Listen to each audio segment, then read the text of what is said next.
L'association Nature et Conscience africaine a organisé 4 interventions au lycée Blaise Pascal en amont de la soirée événement du 12 juin 2019 qui s'est tenue au cinéma Majestic Ivoire afin de sensibiliser les élèves aux problématiques de préservation de leur environnement.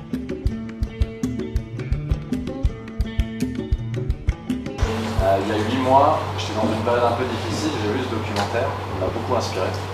Et je me suis dit, on ne peut pas le garder pour soi, il y a besoin de faire un événement ici sur Abidjan pour parler un peu de ces valeurs-là, l'environnement, la sauvegarde de ce qui reste en Côte d'Ivoire, parce que malheureusement ça a été beaucoup détruit.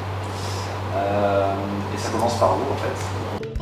Après la projection du film En quête de sens, qui raconte le road trip de 2 amis d'enfance qui cherchent à comprendre ce qui a conduit aux crises actuelles et d'où pourrait venir le changement, l'intervenant de ce jour-là, Luis Marquez, a ramené le débat au cas spécifique de la Côte d'Ivoire et l'urgence qu'il y a à sauver la dernière forêt classée du pays. Parce que vous savez, je ne sais pas si on vous dit dans vos livres d'histoire géo que la Côte d'Ivoire est un pays forestier.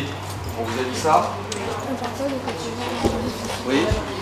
Moi, ça fait pas longtemps que je suis en Côte d'Ivoire, mais à mon avis, la Côte d'Ivoire est soumise à la déforestation pour planter en fait des palmiers qui produisent de l'huile de palme.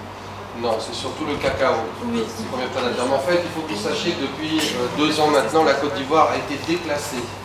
La Côte d'Ivoire ne fait plus partie des pays forestiers. Pourquoi? Parce que pour être pays forestier, il faut avoir au moins 20% de son territoire recouvert de forêt.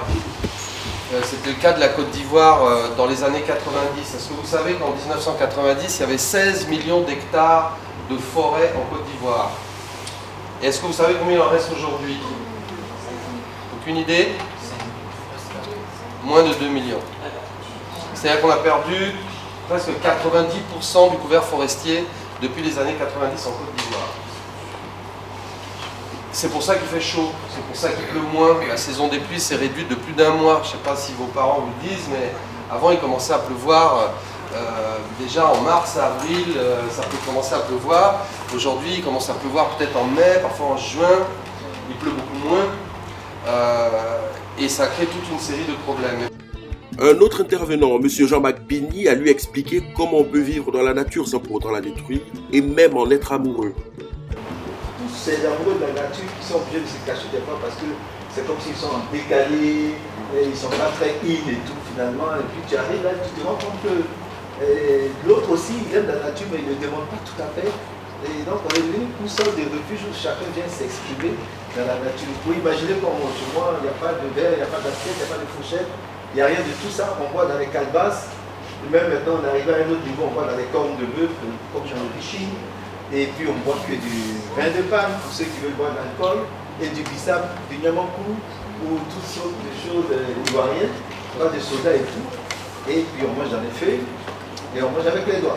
Voilà, voilà le traitement pégeant, un traitement dur qui finalement devient un traitement plaisant et on se bouscule pour venir enfin toucher du doigt la nature. Ces actions visent à amener les populations ivoiriennes à prendre conscience des enjeux climatiques, de la préservation des dernières forêts et inviter chacun d'entre nous en tant que citoyen à être acteur du changement pour un développement durable.